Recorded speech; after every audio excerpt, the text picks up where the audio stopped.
They say plants do not captivate us as much. Plants are interesting too. They really work hard for themselves, given that a large amount of oxygen comes from plants. Plants have practically given us our planet, all alive and rich with wildlife. They are the producers. They take up all the carbon dioxide and water and make up glucose for themselves and release oxygen to the environment. The process by which plants produce their own food is called photosynthesis. Photosynthesis is the process by which plants make complex organic substances from simple inorganic substances to release oxygen as a byproduct. In simpler words, the process by which green plants make food. What is it to leave the house for work and bring home hard earned money so that the family has food, shelter, and everything else is taken care of? Our parents really work hard and they pour their blood and sweat into it, just like plants. Well, plants don't earn money, they photosynthesize. The longer a plant stays in the sun, the more water it loses. They sweat. We call it transpiration. The process of loss of water as water vapor through the aerial parts of the plant is called transpiration. More like perspiration for the plants. But who gives them water? Do they search for water? How do they find it? They have conducting tissues that transport water from the root to all the parts of the plant. These tissues are important as they provide water to all the parts of the plant, as the plant undergoes photosynthesis and transpiration. Like plants need tissues to carry water, they also require tissues to carry food. Before discussing conducting tissues, let's talk about water. How do plants absorb water? There are three processes responsible for that: osmosis, diffusion, and active and passive transport. So I've had a long hard day and I'm going to treat myself with some fresh lime water. So I have a glass of water. I'm going to squeeze this lemon in it.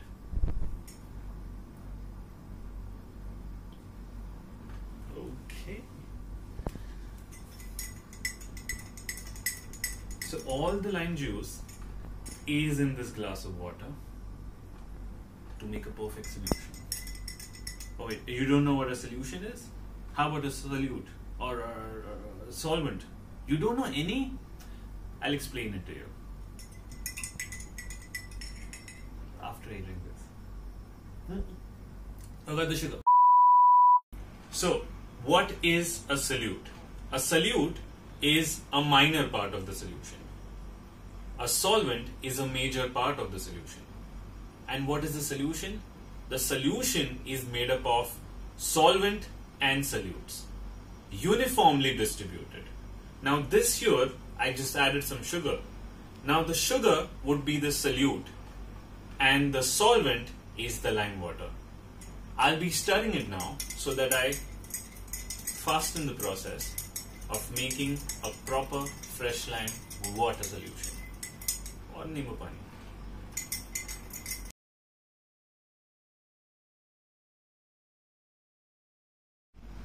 So what you saw is that the lime water from its region of higher concentration, that was the nimbu, entered the water, the glass of water, which was a region of low concentration. So it moved from high concentration to low concentration when two were in direct contact. That is diffusion. Diffusion is the free movement of molecules of a substance, solute or solvent, gas or liquid, from the region of their higher concentration to the region of their lower concentration when the two are in direct contact.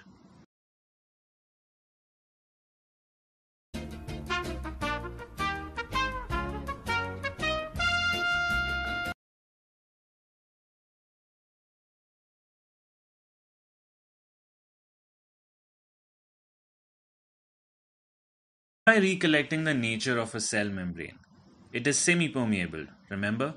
It allows only certain substances to enter inside the cell.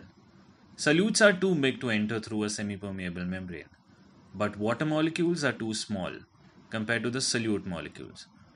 The semi-permeable membrane separates two solutions, the one inside the cell from the one outside.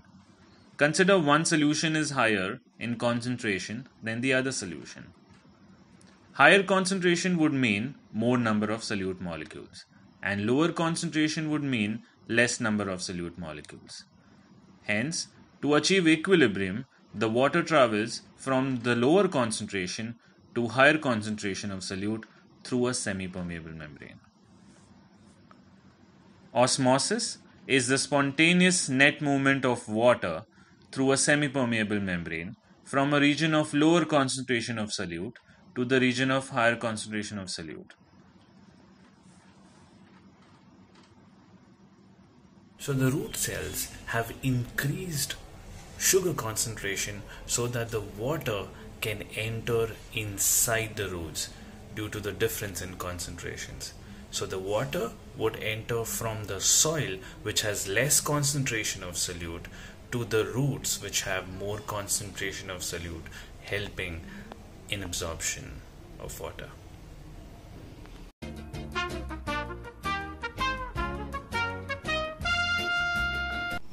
So far we studied about substances traveling from a higher concentration to a lower concentration. That used to be the concentration gradient. But sometimes you have to let certain substances in. It is important. Think of this as a bribe.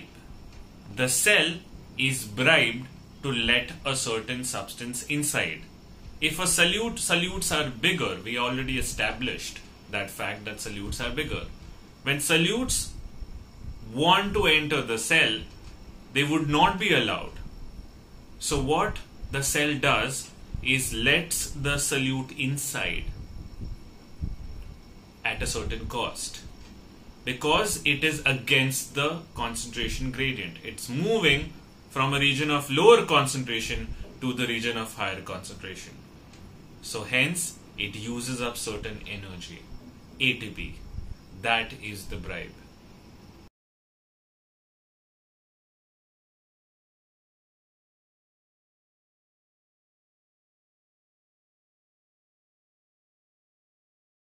Active transport. Active transport is the movement of molecules across a cell membrane in the direction against their concentration gradient. That is, moving from an area of lower concentration to an area of higher concentration. Plants require mineral salts such as nitrates for growth. The concentration of nitrates is higher on the plant root cell than it is in the soil's solution surrounding it. The plant cannot rely on diffusion, as the nitrates would diffuse out of the root cell into the soil. Hence, the cells utilize the energy to actively transport nitrates across the cell membrane into the root cell against the concentration gradient. Passive transport is exactly like diffusion. It is the movement of molecules across a cell membrane, but in the direction of the concentration gradient.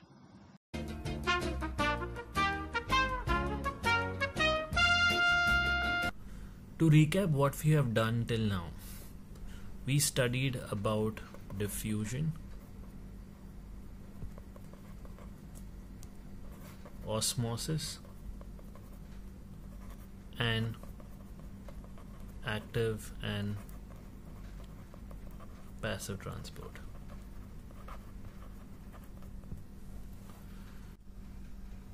So the root cells become concentrated with solute molecules, thus attracting water molecules as water enters inside through the roots and rises up towards the stem.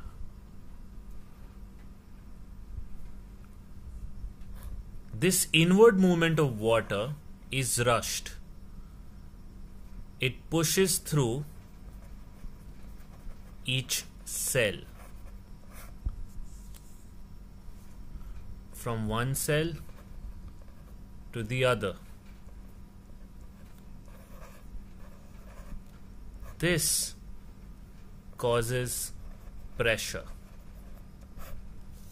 This is the pressure that is exerted by the water inside the roots, hence it's called root pressure.